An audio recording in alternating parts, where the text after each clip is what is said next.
Subscribe to Grammar Guru and click the bell icon to keep yourself updated on the latest videos. तमाम viewers को सलाम और बहुत सारी वेल विशेस भेजते हुए आपको वेलकम करता है ग्रामर गुरु। बिना ताखीर किए लीजिए करते हैं आज का लेक्चर शुरू। तो आज के लेक्चर में हम बात करने वाले हैं प्रेजेंट परफेक्ट टेंस की। प्रेजेंट परफेक्ट टेंस अभी हमने मौजूदा अगर हम बात करें, अभी इससे पहले हमने ग्रामर गुरु जी पर present simple and present continuous के लेक्चर्स रिकॉर्ड करवा चुके हैं और वो अपलोडेड भी हैं वो वीडियोस। वो अगर आप देखना चाहें तो उसके लिंक्स जो हैं वो डिस्क्रिप्शन में मौजूद हैं। बट आज हम, क्योंकि हम सीक्वेंस बाय सीक्वेंस चल रहे हैं, हम वीडियो बाय वीडियो चल रहे हैं, तो हमने अभी जो है प्रेजेंट परफेक्ट की वीडियो आपके सामने ये पब्लिश की है। सो प्रेजेंट परफेक्ट के इस लेक्चर में आज हम बात करेंगे कि प्रेजेंट परफेक्ट के यूजेस क्या होते हैं, कि हम कहाँ पर प्रेजेंट परफेक्ट को यूज़ करते हैं। साथ ही हम ये भी डिस्कस करेंगे कि प्रेजेंट परफेक्ट के जो सेंटेंस स्ट्रक्चर्स होते हैं उनको हम किस तरह से बना सकते हैं। अफर्मेटिव किस तरह से बनेगा प्रेजेंट परफेक्ट में, नेगेटिव सेंटेंस किस तरह बनेगा, इंटेरोगेटिव एंड डब्ल्यूएच क्वेश्चंस किस तरह से बन सकते हैं, और कहाँ पर हमें प्रेजेंट परफेक्ट सेंटेंसेस को अवॉइड करना चाहिए, और कहाँ पर प्रेजेंट परफेक्ट सेंटेंसेस जो हैं वो पास्ट सिंपल में हम पास्ट सिंपल में यूज़ कर सकते हैं। तो सबसे पहले हम बात करते हैं प्रेजेंट परफेक्ट टेंस की डेफिनेशन की। सो यहाँ पर अगर आप देखें तो यहाँ पर मैंने डेफिनेशन आपके सामने पेश की है, वो ये है, something happen in the past but connected to the present.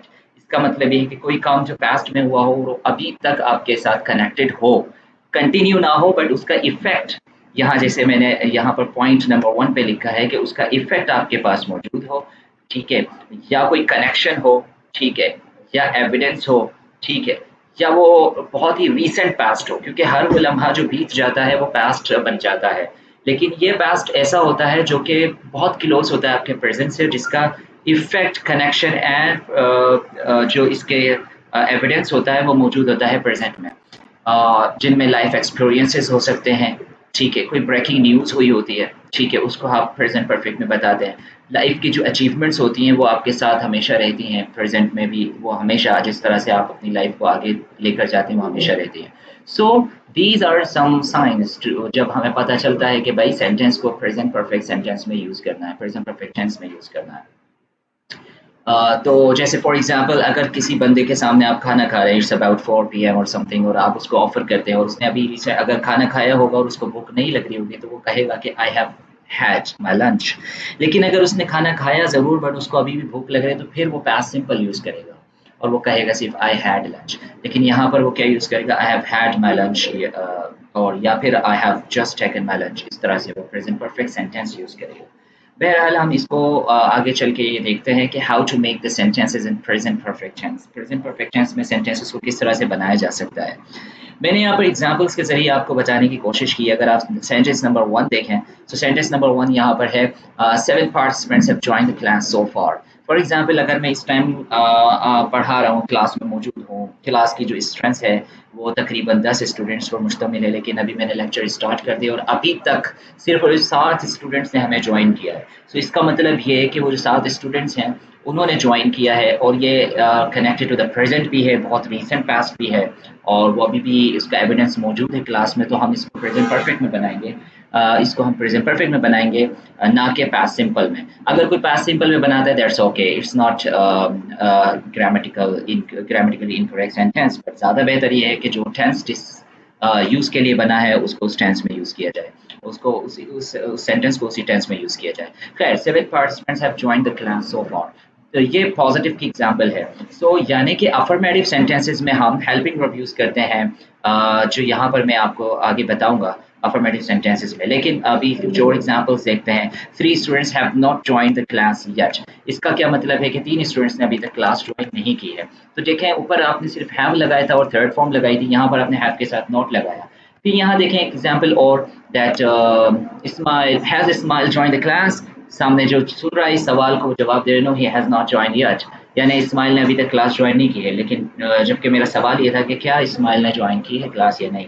फिर आगे एना और सारा के बारे में बात हो रही है, तो यानी एब्सेंट होने वाले स्टूडेंट्स जो हैं वो सिर्फ 3 स्टूडेंट्स हैं, जिसमें एक एना है, सारा है और इस्माइल है, क्योंकि पहले सवाल का जवाब भी नो में आया है, दूसरे सवाल का जवाब भी नो में आया है।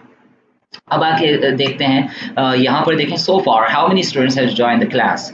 अब ये सवाल पूछा जा रहा है अब तक कितने स्टूडेंट्स ने क्लास ज्वाइन की है। और फिर आगे देखें, what have you taught in the class so far. I have taught nothing so far. Right. So ये कुछ एग्जांपल्स मैंने दी हैं। अब ये देखें यहाँ पर इस तरह से एग्जांपल्स हैं जिसमें आपको अफर्मेटिव भी मिल रहे हैं, नेगेटिव भी है, इंटेरोगेटिव भी है और फिर डब्ल्यू एच इंटेरोगेटिव भी है। अब ये किस तरह से बने हैं ये आगे स्लाइड्स में देखते हैं। अफर्मेटिव सेंटेंसेस किस तरह बनता है यहाँ पर देखें। एक सेंटेंस मैंने दिया है, the government has lifted the restrictions on pillion riding. Government ने जो है डबल सवारी पर पाबंदी उठा ली है, राइट। ये काम रिसेंट पास्ट में हुआ है।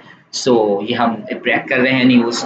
तो ये क्या होगा कि प्रेजेंट परफेक्ट में बना रहे हैं। अब इसमें एक नोट मैंने लिखा है, सब्जेक्ट जो होते हैं पॉसिबल सब्जेक्ट्स या तो वो नाउन में होते हैं और प्रोनाउन में होते हैं। अगर तो वो नाउन में है तो नाउन में आपका प्लूरल अगर कोई सब्जेक्ट है, ठीक है। जैसे पिछली एग्जाम्पल में मैंने यहाँ पर बताया था आपको एना और सारा के बारे में। तो अगर कोई प्लूरल सब्जेक्ट है या फिर प्लूरल प्रोनाउन है, सब्जेक्टिव प्रोनाउन, या फिर सेकंड पर्सन प्रोनाउन है, सिंगुलर या प्लूरल, या फिर फर्स्ट पर्सन सिंगुलर या प्लूरल प्रोनाउंस हैं, तो उसके साथ आप हेल्पिंग वर्ब लगाते हैं। और हेल्पिंग वर्ब जो है हैव होगा और उसके बाद वर्ब की पास्ट पार्टिसिपल फॉर्म जिसको वर्ब्स थर्ड फॉर्म भी कहा जाता है। अच्छा, और अगर सब्जेक्ट जो है वो थर्ड पर्सन सिंगुलर है, either it is whether it is a pronoun or it is a singular subject noun, so फिर क्या होगा, हम has लगाएंगे, have नहीं लगाएंगे और फिर उसके साथ वर्ब की थर्ड फॉर्म यूज करेंगे। अब ये रूल रहेगा अफर्मेटिव में भी, नेगेटिव में भी, इंटेरोगेटिव में भी एंड इंटेरोनेगेटिव में भी, as well as W H interrogative में भी। एग्जाम्पल कुछ देखते हैं यहाँ पर, क्योंकि अभी अफर्मेटिव सेंटेंसेस के बारे में बता रहा हूँ। तो ये अफर्मेटिव में देखें, यहाँ पर ही था तो यहाँ ही के साथ क्या लगा, he has won the contest, वो कंपटीशन जीत चुका है। इसको शॉर्ट फॉर्म में भी कहा जाता है, अपोस्ट्रोफी और एस लगाते हैं, इसका मतलब हैज होता है क्योंकि आगे अगर थर्ड फॉर्म हो। यही अपोस्ट्रोफी और एस अगर लगता है और आगे अगर कोई नाउन हो, कोई एडजेक्टिव हो या फिर first sorry ING form of the verb हो, तो इन तीन सिचुएशंस में वो जो अपोस्ट्रोफी और एस होगा वो इज होगा। लेकिन अगर थर्ड फॉर्म होगी तो वो अपोस्ट्रोफी और एस जो होगा वो हैज होगा। सो इस तरह से होता है। अगर ही की जगह यहाँ शी होता, इट होता या कोई भी सिंगुलर नेम होता तो हम हैज ही लगाते और वर्ब की थर्ड फॉर्म लगाते।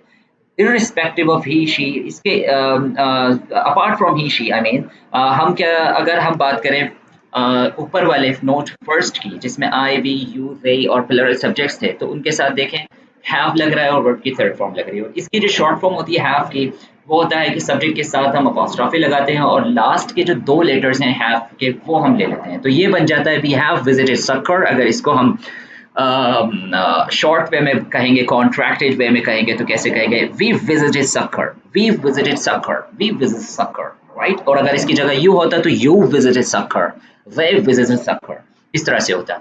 सारा की एग्जांपल दी है, Sara has just left for home, Sara अभी अभी घर के लिए निकली है। And fourth one is Afridi has retired from international cricket. Of course he has retired from international cricket but he has been playing PSL and he is still active. So अब आते हैं आगे नेगेटिव सेंटेंसेस की बात करते हैं। तो negative sentences में of course as you know that सिर्फ नॉट का इजाफा करते हैं, बाकी सारी चीज़ें वैसे ही रहती हैं, सिर्फ नॉट का इजाफा होगा। आप यहाँ पर देख लें, हैव भी वैसे ही रहेगा, हैज़ भी वैसे ही रहेगा। और एग्जाम्पल्स में आप देखें तो एग्जाम्पल में आपको सिर्फ एक नॉट का इजाफा मिलेगा, बाकी वैसे ही आपको जहाँ जहाँ हैज़ लगना है वहाँ हैज़, जहाँ जहाँ हैव लगना है वहाँ हैव। और अगर हम आगे चलकर इसमें बात करते हैं इंटेरोगेटिव सेंटेंसेस की, तो जैसे आपको पता है कि इंटेरोगेटिव सेंटेंसेस किसी भी टेंस के हों, उस टेंस का जो हेल्पिंग वर्ब होता है वो सब्जेक्ट से हम पहले लगाते हैं ताकि इसको बताया जा सके कि ये क्वेश्चन है, it is not an assertive sentence. तो फिर हम इसके लिए, क्योंकि प्रेजेंट परफेक्ट का जो हेल्पिंग वर्ब है वो या तो हैव है या हैज है, तो इन दोनों अगर देखेंगे सब्जेक्ट क्या है, अगर सब्जेक्ट थर्ड पर्सन सिंगुलर है तो हैज आ जाएगा शुरू में और फिर बाकी सब्जेक्ट आएगा और फिर उसके बाद वर्ब की थर्ड फॉर्म आएगी, फिर कॉम्प्लीमेंट जो भी।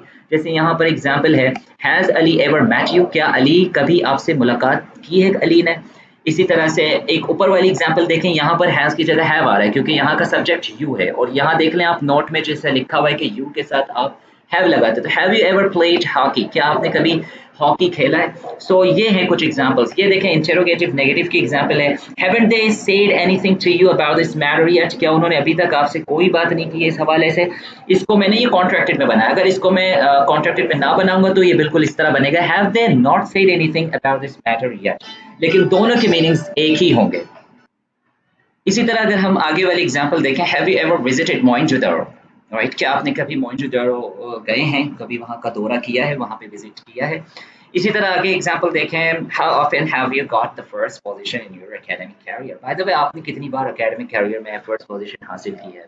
सो ये इस तरह के सवालात होते हैं। कुछ सवालात होते हैं व्हेन से, वो हम प्रेजेंट परफेक्ट में नहीं पूछते। हाउ के सवालात प्रेजेंट परफेक्ट में नहीं पूछे जाते, सिर्फ हाउ के। हाउ ऑफन हो सकता है, हाउ तो हाउ अकेला नहीं होगा। इसी तरह से वाई और जो डिटेल्ड जिसमें आप जानकारी चाह रहे हो, तो उस वाले क्वेश्चन को, उन तमाम क्वेश्चंस को हम पास्ट सिंपल में पूछना बस ज़्यादा बेहतर होता है। अब हम आगे चलते हैं और आपको ये बताएंगे कि ये तो था हमारा first part of this video. इसका सेकंड पार्ट आएगा जिसमें हम प्रेजेंट परफेक्ट टेंस की टाइप्स बताएंगे। जैसे हमने प्रेजेंट सिंपल की जो वीडियो अपलोड की थी, तो उसमें हमने आपको टाइप्स बताई थी कि टू डू का क्या स्ट्रक्चर होगा, टू बी का और टू हैव का। वो एक बहुत बड़ी लॉन्ग वीडियो बन गई थी, तो हमारी कोशिश ये है कि इसको पार्शियल वीडियोस बनाएं, ताकि पहले एक चीज़ समझ में आए फिर दूसरी चीज़। तो वीडियो का जो पार्ट 2 है उसमें हम टाइप्स बताएंगे और फिर उस टाइप्स के स्ट्रक्चर्स बताएंगे। सो अब तक के लिए ये इतना ही। Thank you for watching this video. Please stay connected, and if you have liked this video, so please click कर दें लाइक के बटन पे भी। और if you haven't subscribed this video or this channel yet, so please do subscribe and stay connected. Until next time, see you. Bye bye. Subscribe to Grammar Guru and click the bell icon to keep yourself updated on the latest videos.